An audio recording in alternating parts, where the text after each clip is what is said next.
박정희 대통령 시대의 자주국방 정책에 대해서 전체적으로 이제 총괄해서 정리해 주시는 말씀을 해 주실 겁니다. 그리고 서균열 서울대 원자핵공학과 교수님께서 현재 우리나라의 핵 능력은 얼마나 되는지, 과연 우리가 이제 핵무장까지 갈 수 있는 능력이 있는지를 말씀해 주실 겁니다. 조갑재 대표님은 이 자리에 계신 분께 달리 소개가 필요 없을 정도로다가 이제 잘 알고 계실 거고요. 서균열 교수님께서는 서울대학교 공대 원자핵공학과를 졸업하시고 미국 MIT 공대에서 원자핵 기계공학 석박사학위를 받으셨습니다. 그리고 한국원자력연구소 연구원, 그다음에 미국 웨스팅하우스 원자력 안전 선임연구원, 서울대, 그다음에 이제 한국원자력연구소 위해동의 신뢰도랩 책임자 등을 지내셨고, 현재는 서울대학교 원자핵공학과 교수로 계십니다. 특히 이제 근래 한국의 핵 문제에 대해서 여러 가지 좋은 강연을 많이 해주셨습니다. 발표해 주시는 분들께서는 각각 한 15분에서 20분 정도씩 발표를 해주시고요. 그 다음에 이제 플로어에서 질문지가 있으면 그걸 가지고 질문을 드리도록 하겠습니다.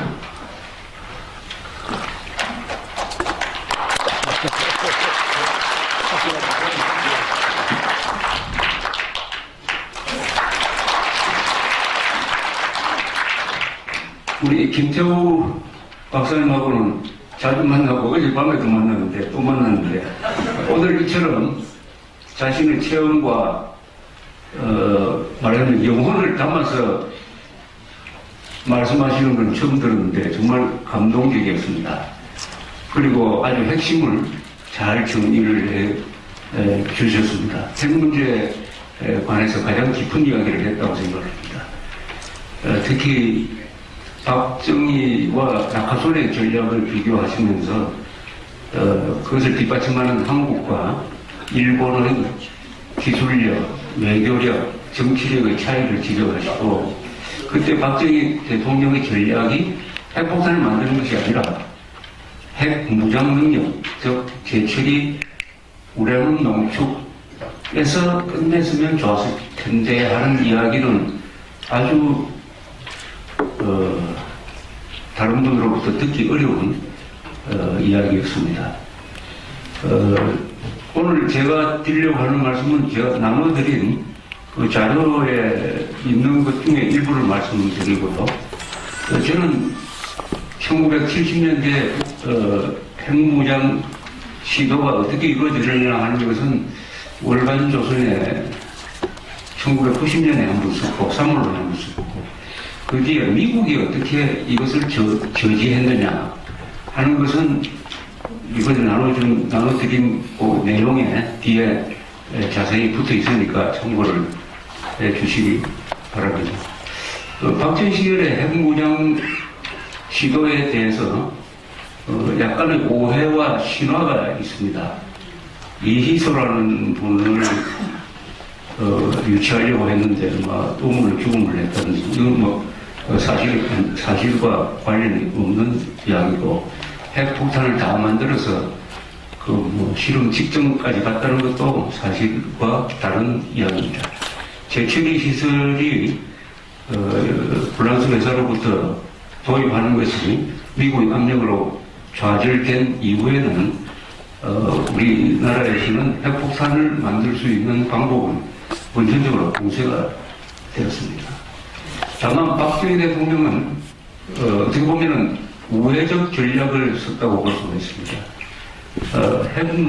핵폭탄은 못 만들지만은 언젠가는 핵폭탄을 만들 수 있는 잠재력을 바로 거대한 24개나 되는 이 원자력 발전소 안에 남겨놓았으니까, 지금은 국가 의지만 작동되면은 거기서 플루토늄, 우라늄 뽑아서 우리 서균열 선생님 말씀대로라면 핵실험할 필요도 없이 어마어마한 양을 빨리 만들어낼 수 있는 그 능력을, 특히 월성에 있는 4기의 중수로라는 그런 유산을 남겼으므로 박정희 대통령의 핵무기 개발 시도가 좌절됐다고는 볼 수 없고, 우회적 방법으로서 지속되고 있다 이렇게 봐야 될 것 같습니다.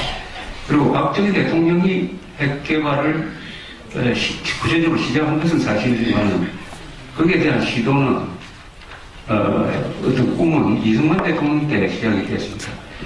1950년대 말에 원자력 원을 만들고 서울대학교에 원자력 공학과를 만들어서 일찌감치 그 인력을 양성하고 그래서 우리는 1970년대에 고리 원자력 1호기를 시작으로 원자력 발전소를 만들자마자 바로 한국 사람들의 인력으로 그것을 운영할 수 있게 되어서 지금 세계 5위, 6위 되는 원자력 대국을 건설을 했고 결심만 하면은 우리는 북한의 핵폭탄보다 훨씬 우수하고 다량 생산이 가능한 그러나 그것을 가능케 하는 국가 지도력은 다른 생각을 하고 있거나 그런 용기가 생기지 않는 그런 상황이 되었다는 것이 현주소라고 생각을 합니다.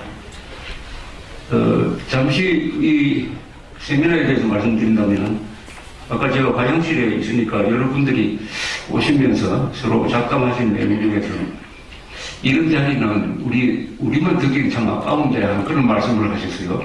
그래서 다음에 오실 때는 주변에서 꼭 젊은 사람을 한 사람 데리고 오십시오. 그 조카든 뭐든 누구든 데리고 오셔야 됩니다. 그렇게 한참만 하시면 안 되고 주변에서 데리고 올 사람 한 사람은 있지 않습니까?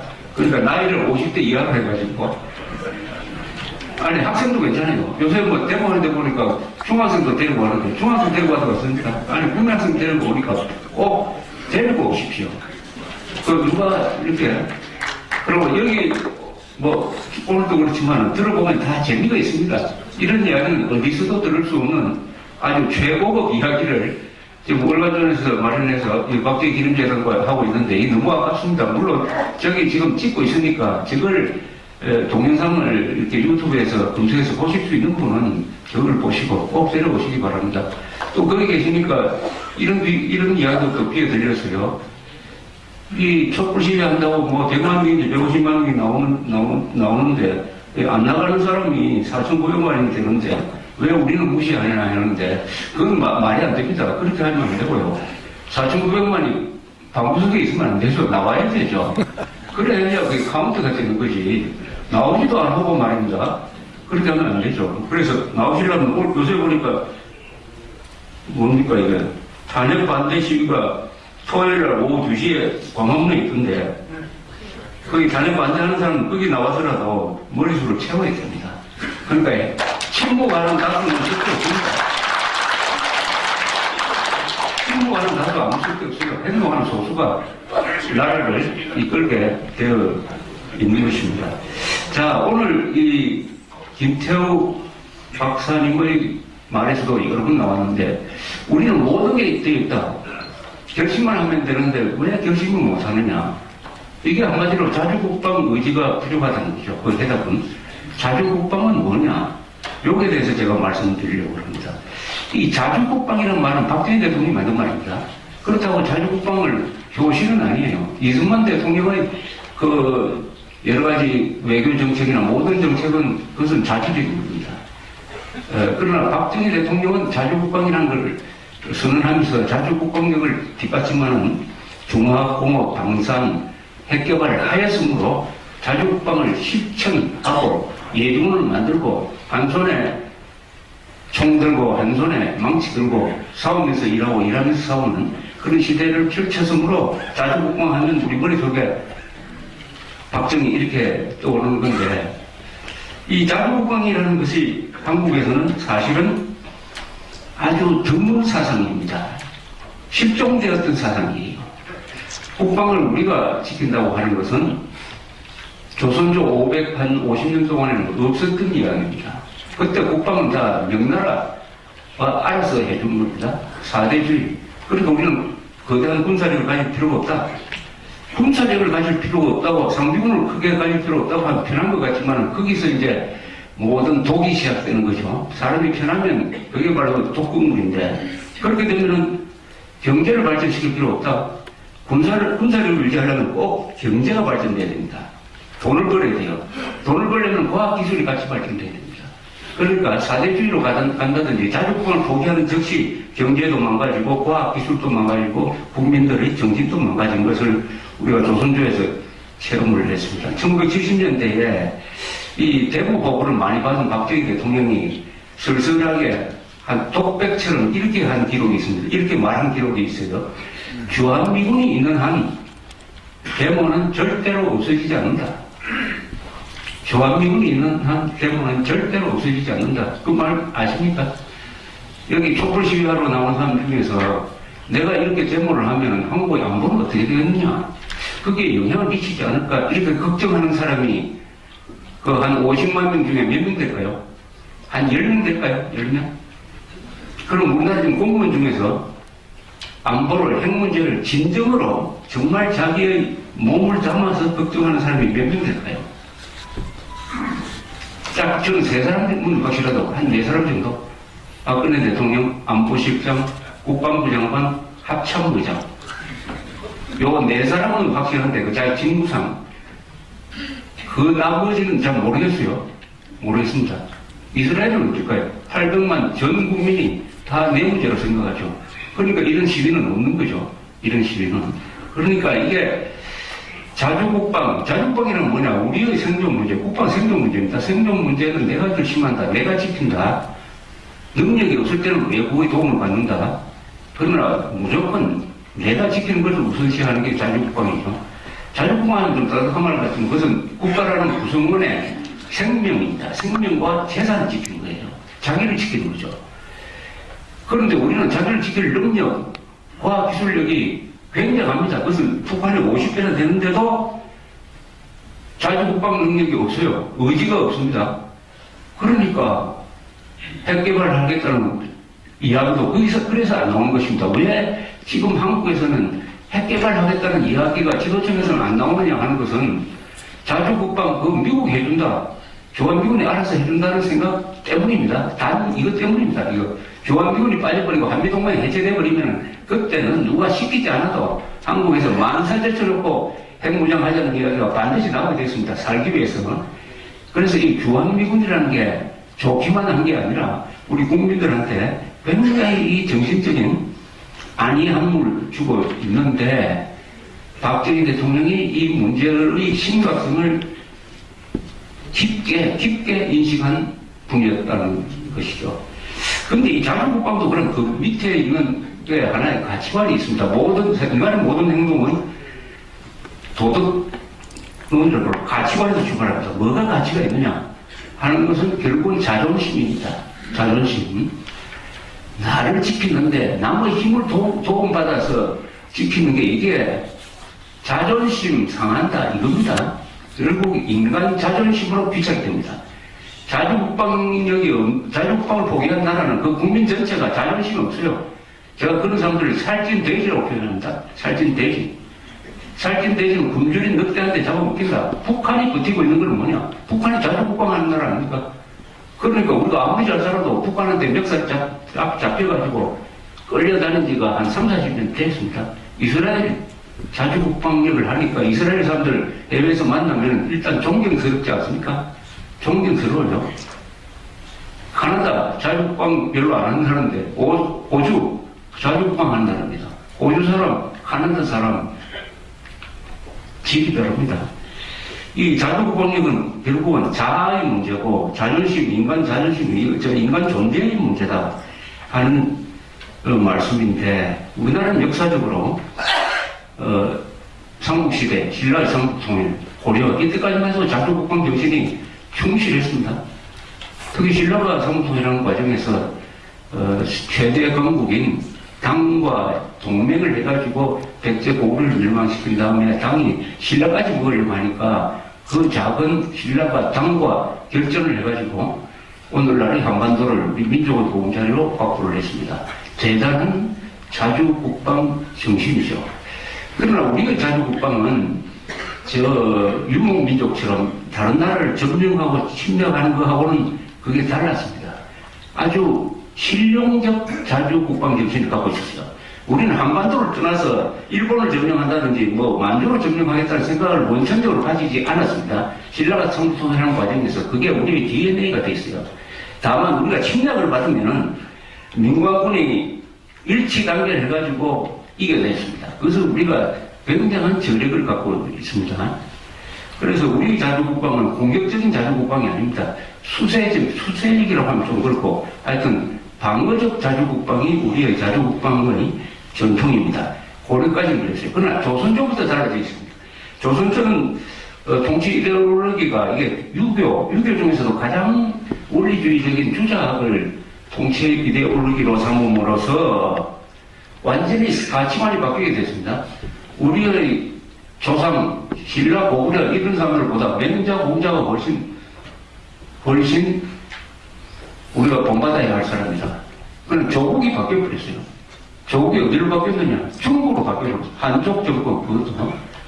그래서 맨날 입만 열면 공자, 맹자고 자기 역사서에 더 위대한 인물이 있는데도 잊혀집니다.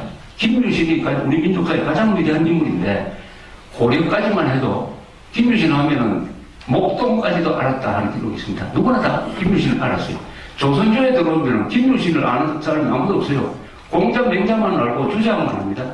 이렇게 함으로써 사대주의를 쓰면서 정신이 자주성을 잃게 되고 그게 자주국방을 포기하는 쪽으로 가게 되었다. 이런 것인데 다행히 대한민국이 들어섬으로써 그리고 북한의 위협 속에서 우리가 비로소 자주국방 해야 되겠다는 생각을 가게 되었고 그것이 바로 만난 무릅쓰고 핵무장 해야 되겠다는 박정희로 이어졌다 하는 그런 역사적인 배경을 말씀드리고 싶습니다.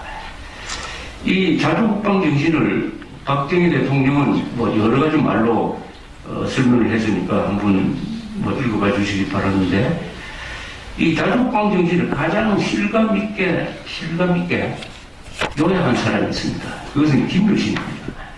김유신이 백제를 멸망시킨 다음에 당나라가 내친김에 신라까지 먹으려고 했어요. 그러니까 태종우열왕이 의전회의를 소집을 했습니다. 의전회의를 소집했어요. 어떻게 할 거냐 대책을 논의할 때 신하 하나가 당나라 군대가 우리를 치려고 하니까 우리가 먼저 선제 공격을 해버립시다. 이렇게 건의를 하니까 태종우열왕님이 아니 우리를 도와서 적을 멸망시켜준 부모와 같은 나라를 어떻게 그렇게 할 수가 있겠느냐 이렇게 한 데 대해서 김유신이 한 이야기가 삼국사기에 이렇게 실려 있습니다. 개는 주인을 두려워하지만 주인이 개의 다리를 밟을 때는 물어야 합니다. 개는 주인을 두려워하지만 주인이 개의 다리를 밟으면 물어야 합니다. 개는 신라고 주인은 당나라인데 자신을 무시하는 우리는 당나라를 큰 나라로 모실 생각은 있지만은 우리를 없애버리겠다고 하면 우리는 참을 수 없다. 이렇게 이야기합니다. 그래서 소정방이 그냥 돌아가서 당고종한테 교육보호를 하니까 왜 내친김에 신라마저 치지 않았느냐. 이런 데 대해서 소정방이가 이야기한 게 삼국사기나 중국 역사석에 아주 잘 적혀 있습니다. 이렇게 이야기합니다. 신라는 비록 나라는 적지만 임금은 백성을 사랑하고 신하는 나라에 충성하며 아랫사람은 윗사람 모시기를 부영과 같이 함부로 도모할 수가 없었습니다. 이렇게 이야기합니다. 그게 신라가 어떤 나라라는 걸 잘 보여주는 거죠. 거기에 임금을 대통령으로 바꾸고 신하를 관료로 바꾸고 하면은 어떤 나라가 되어야 한다. 그런 나라는 아무리 큰 나라라도 절대로 먹을 수가 없습니다. 자주국방을 하기 위해서 똘똘 뭉친 나라는 고슴도치가 되기 때문에 그 먹으려다가는 아무리 큰 나라도 입이 터져요. 입이 터집니다. 그런 나라였다. 그게 신라였다. 신라 삼국통일 그것은 위대한 자주국방 정신에서 시작됐고 그게 고려도 아주 어려운 나라, 고려가 참 고생한 나라인데 외침을 많이 받아서 그러나 고려는 한 번도 자주국방 정신을 포기한 나라가 아닙니다. 끝까지 저항하고 삼절초는 그 몽골 군대하고 싸우기 위해서 어딥니까 강화도에서 저 진도까지 갔다가 제주도까지 들어가가지고 끝까지 항전하고 포기를 했다든지 그러다가 조선조에 들어와서 이렇게 되고 있습니다. 이 조선조에 들어와서 조선조가 600년 동안 뭐 거의 600년 동안 집권했는데 대한민국에 들어와서 60년 동안, 70년 동안 그 조선조의 폐해를 지금 극복해가고 있는 과정 속에서 아직도 자주국방 정신을 복구하는 것이 매우 어렵다 하는 것이 느껴집니다. 자주국방 1970년대, 뭐 60년대는 가축들이 워낙 많이 들어오고 하니까 그때는 모든 사람들이 자주국방 했습니다. 이런 구호가 하나 생각납니다. 이게 좀 우스갯소리 구호인데 제가 지금도 기억나는 게 어떤 식당에 말이죠. 그 60년대 말에 간첩들 한참 많이 들어올 때 이런 식당에 이런 게 붙어 있었어요. 흑이 진자 찾아오면 간첩인가 살펴보자. 아니 식당에 밥 먹으러 오는 사람인데 흑이 진자 찾아오면 간첩인가 살펴보자. 이게 너무한 게 아니라 이 정도 하지 않으면 우리가 생존할 수 없다. 그런 게 이제 잘 살게 되면서 실존이 되어버렸습니다. 토마스 클라인이라는 사람이 이렇게 이야기했습니다. 인간은 역경을 이기는 사람이 100명이라면 풍요를 이기는 사람은 한 사람도 안 된다. 풍요를 누리기 시작하니까 이제 자주국방이고 뭐고 다 팽개쳐버리고 복지에 올인하고 그것을 뒷받침하는 민주주의라는 이 가짜 민주주의죠. 가짜 민주주의 또는 가짜 민족주의가 그런 사람들의 이 행태를 정당화하고 해서 나라를 부수는 것을 자랑스럽게 하고 있습니다.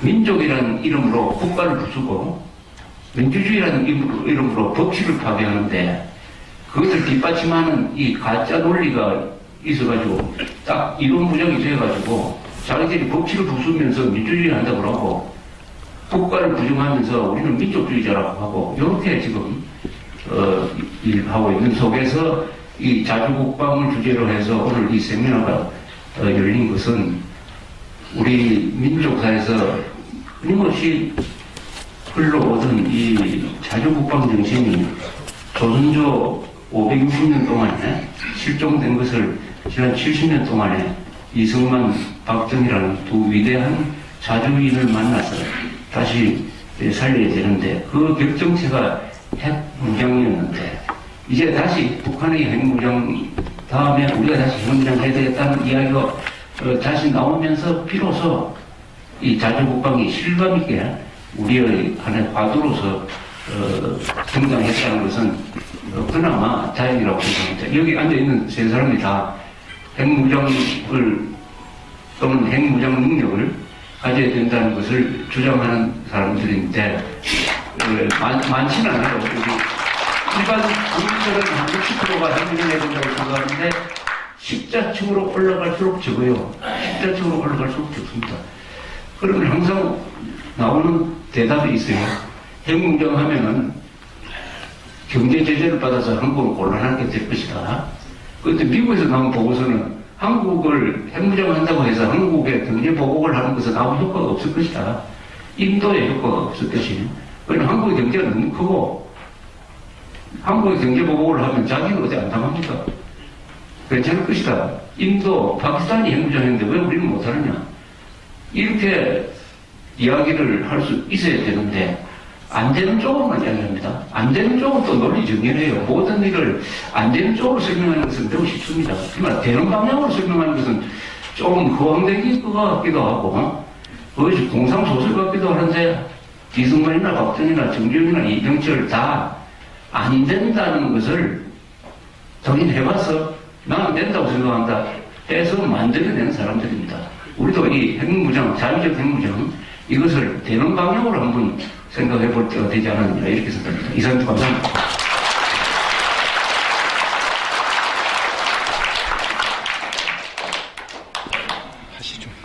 네. 사실 우리 김태우 박사님 말씀을 들으면서 우리 민족의 소위 핵 입지가 참 측은하고 그리고 사실은 너무 초라하다. 근데 저는 아시다시피 공돌입니다. 혹시 아시나요? 공돌이가 뭔지? 공이는 아시나요? 돌리도 있고요. 공을 들고 다니면 공이라고 합니다. 공을 들고 다니는 이. 그런가 하면 돌을 들고 다니는 사람도 있습니다. 돌이죠. 저처럼 둘을 들고 다니면 그야말로 공돌이가 되는 것이죠. 저는 공돌입니다. 그래서 이걸 저희 하는 이유는 뭐냐면요. 조금 전에 우리 조합재 대표님도 말씀하셨지만은 그 지금부터 드린 말씀은 저희 순수 개인적인 의견입니다.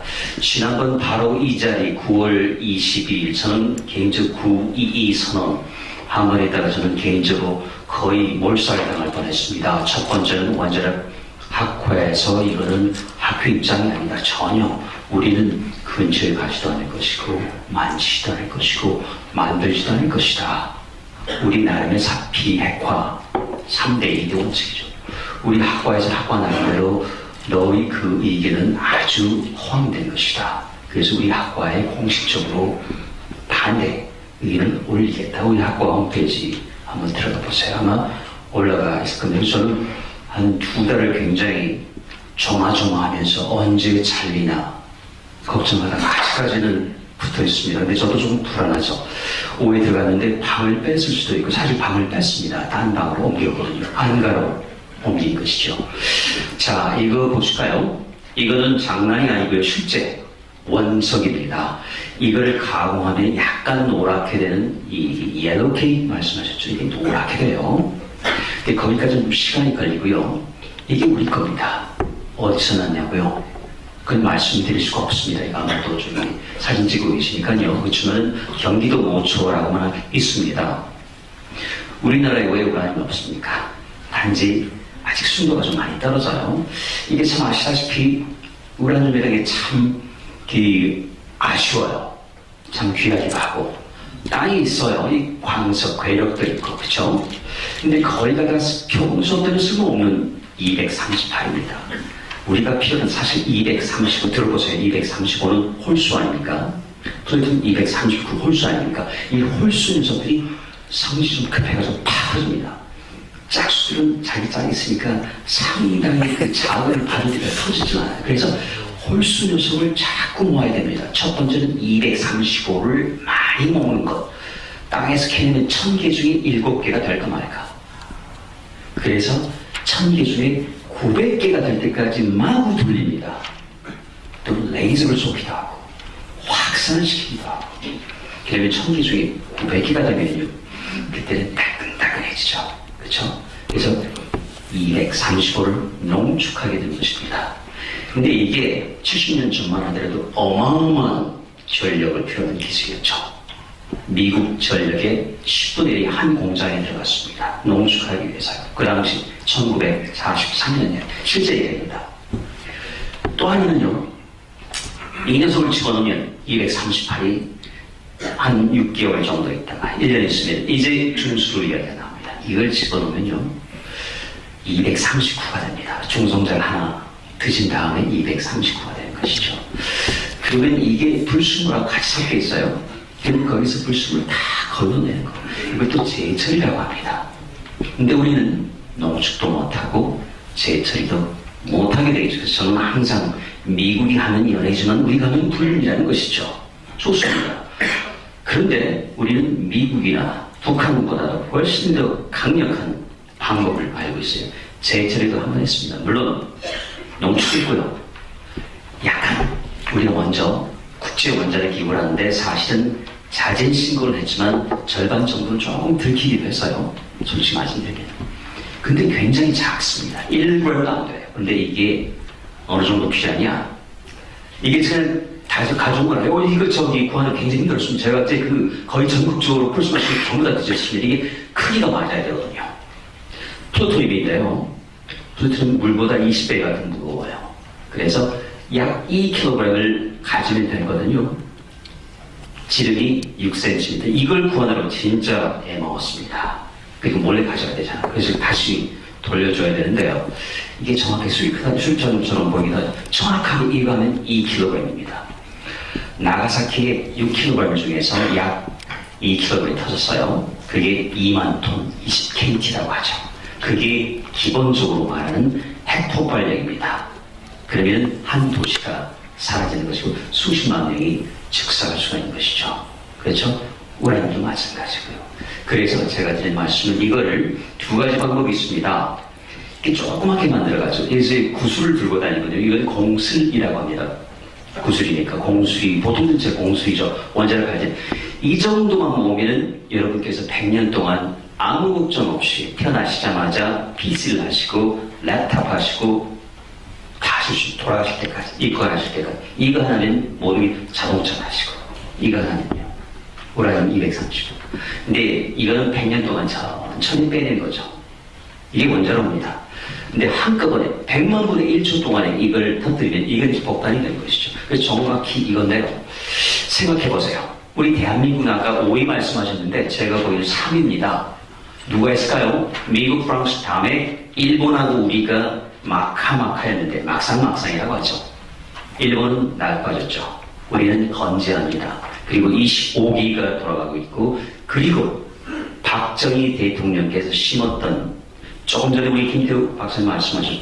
전에는 민둥산이었습니다. 지금 파랗지 않습니까? 원자력도 마찬가지입니다. 그 당시에는 전부 허벌판이었습니다. 그때 심으신 거죠. 월성에서 무려, 놀라지 마십시오.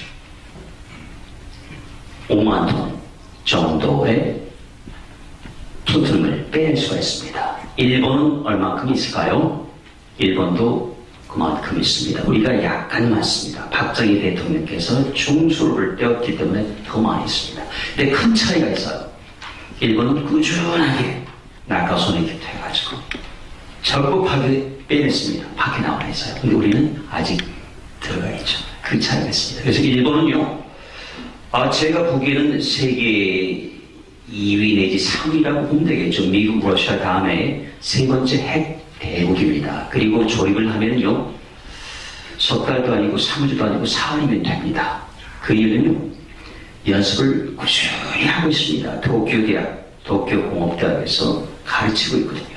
근데 우리 서울대학교에서는 만약에 가르치면 저는 그나마 정년 퇴임하기도 전에 명예퇴직도 아니고 그냥 불명예스럽게 제대를 하게 되겠죠. 그래서 이야기를 꺼내지 못합니다. 그만큼 다르고, 그러니까 아마 우리 민족은 아마도 정말로 순실한 것 같아요. 요즘 순실이 대세인데요. 진실하다 못해서 순진하기도 하고, 순철할까요? 그렇죠. 순실의 민족. 글쎄요. 그렇지만 우리에게는요, 이런 순실보다 필요한 것은 영이고 허벌입니다. 근데 우리 남한에는 영도 없고 허벌도 없어요. 그렇지 않습니까? 다 돌아가셨어요. 그래서 지금이라도, 그리고 또 하나, 여러분께서 모르고 계시는 사실이 있습니다. 우리 남한보다 먼저 북한, 지금 북핵 개발하고 있지 않습니까? 근데 놀랍게도 1942년부터 일제시대죠. 일본이 흥남 질소 비료 공장을 스켰죠. 사실은 은둔 속에서 핵무기를 개발하고 있었고, 이게 5년 전까지는 낭설이었습니다. 그렇지만은 작년에 고로다 교수가 죽으면서 그 비밀 문건이 그 아내가 미국인데 공개가 됐고, 그게 교토 대학에 왔습니다. 일본은 1941년부터 미국하고 동시에 핵무기 개발을 시작했을까? 많은 분들이 모르셔요. 하나는 일본 본토입니다. 도쿄대학 니켄 이화학 연구소에서 육군 주도했고요. 하나를 그때 벌써 일본은 생각했던 겁니다. 한반도를 택했고 전력과 우라늄이 있는 북한을 택했습니다. 그래서 거기서 네이비, 그러니까 해군이 시작했습니다. 해군은 1년 늦게 시작했죠. 그래서 보십시오. 1945년 역사적인 해죠. 8월 6일 첫 번째가 터집니다. 히로시마죠. 그렇죠? 거기서 2만 톤, 약간 부족하잖아요. 어쨌든 17,000톤이 2만 톤 가깝죠. 터졌죠. 그리고 사흘 있다가 2만 톤짜리 나가사키 떨어졌죠. 그렇죠? 그게 각각 기록입니다. 그런데 우리가 모르는 게 하나 있습니다. 그때 일본 천황 바로 항복했습니까? 안 했죠. 일본은 그때 맞았을 때 원자폭탄이 뭐라는 걸 알았습니다. 우리는 몰랐죠. 왜냐면 개발을 하고 있었습니다. 그리고 일본 천황은 믿는 데가 있었죠. 사흘 후에 흥남 앞바다에서 함흥에 가깝습니다. 원폭 실험이 예정되어 있었습니다. 그리고 실행했습니다. 근데 설계도가 나왔어요. 확산도 있고 농축도 있고요. 물론 일본말입니다. 그렇지만 저도 까먹는이지만은 한자를 읽을 수 있지 않습니까? 영어를 읽을 수 있고. 그래서 폭발했는데 대개 그 설계도를 보면요. 굉장히 작습니다. 북한 1차 실험도 안 되는 작은 겁니다만은 버섯 그림이 올라갔습니다. 그걸 거의 모르고 계시죠. 그리고 어떻게 됐습니까? 15일날 그런데 문제는 거기서 불발이 된 것이죠. 그래서 일본 전황이 사흘 후에 8월 15일 무조건 항복을 했죠. 그래서 왜 그런 공백이 여러 가지 설이 있지만 그런 설이 있어서 자 그럼 다시 이쪽으로 우리 돌려볼까요? 아까 말씀드렸죠. 우리 원자력 발전소 부지에는요 우리가 기본적으로 2kg이면 된다고 했죠. 그래서 제가 드리고 싶은 말씀이 있어요. 우리 원자력계도 그렇고 10년 근력할까 말까. 그런데 우리나라 원자력 기술은 아까 말씀드려 끝나는 미국, 프랑스 다음에 세계 3위입니다. 원자탄을 갖고 있는 영국보다 앞서 있고요. 러시아보다 앞서 있고 중국보다 앞서 있습니다. 인도, 파키스탄, 북한보다 앞서 있어요. 근데 2kg를 못 만다고. 이거는 정말 자존심 구매는 일이죠. 그래서 저는 6개월도 안 됩니다. 사실 3개월 정도는 이 정도 모을 수가 있어요. 근데 문제는 관리를 어떻게 하느냐. 그냥 이렇게 하고 있으면 터져버리죠. 그러니까 관리 방법이 아주 기가 막힙니다. 해면체처럼 느슨하게 갖고 있는 약간의 야금 기술인데 갖고 있습니다. 이걸 갖고 있다가 실험할 필요가 없다고 말씀하셨죠. 슈퍼 시뮬레이션. 그래서 제가 지난번 9월 2일 날 3차원 도면 갖고 있다고 했다가 학과에서 굉장히 야단을 맞았는데 실제 상황입니다. 갖고 있고요. 또 하나 우리나라에는요 원자력 발전소라는 게 있지 않습니까? 그 발전소 하나의 무려 도면이 25만 장입니다. 그게 3차원으로 도면하고 저도 갖고 있어요. 그런데 이 조그만 폭탄 하나 3차원 도면 없을까요? 지금 인터넷에서 또 돌아다니고 있습니다. 그래서 이제는 더 이상 우리는 될까? 안 되지. 아니야. 그래서 저는 마지막 한마디 드리고 싶습니다. 그 일본에 무조건 항복했을 때 일본의 핵무장을 주도했던 과학자는 그게 아시죠? 헤레디유가 기타 등등 노벨상 수상 자들도 있었습니다. 그 중에 총책임자는 그날 할복 자살을 했습니다. 우리에게 필요한 거는요 기술이 아닙니다. 기술이 다 널려 있어요. 돈도 널려 있어요. 그렇지만 의지가 없는 겁니다. 그래서 제가 그랬죠. 우리에게 만약에 1조 원의 예산이 있고 큰 거 같죠? 아닙니다. 조족지리라고 하죠. 작은 예산입니다. 우리에게 1천만 명이 1천만 명 많습니다. 1,000명의 기술자가 있고요. 그리고 마지막으로 1,000만 명의 뜨거운 가슴이죠. 광화문이 아니고요. 우리가 항상 꺼지지 않는 회로를 둘 수 있는 그런 1,000만 명. 그리고 우리 남한에 1,000만 송의 무궁화가 필 수 있다면 그래서 저는 계산을 기본적으로 1가구에 5인으로 봤습니다. 5주만이니까 1,000만 가구에 언젠가 2018년 늦가을에 무궁화가 필 수만 있다면 우리 충분히 만들 수 있습니다. 그래서 필요한 시간이 6개월이면 중간회폭탄 12개월이면 수소폭탄 그리고 18개월이면 탄도에 실을 수 있다. 순항미사일, 탄도미사일. 우리 왜 못합니까? 그렇죠? 그래서 제가 드리고 싶은 말씀은 이거밖에 없습니다. 고맙습니다.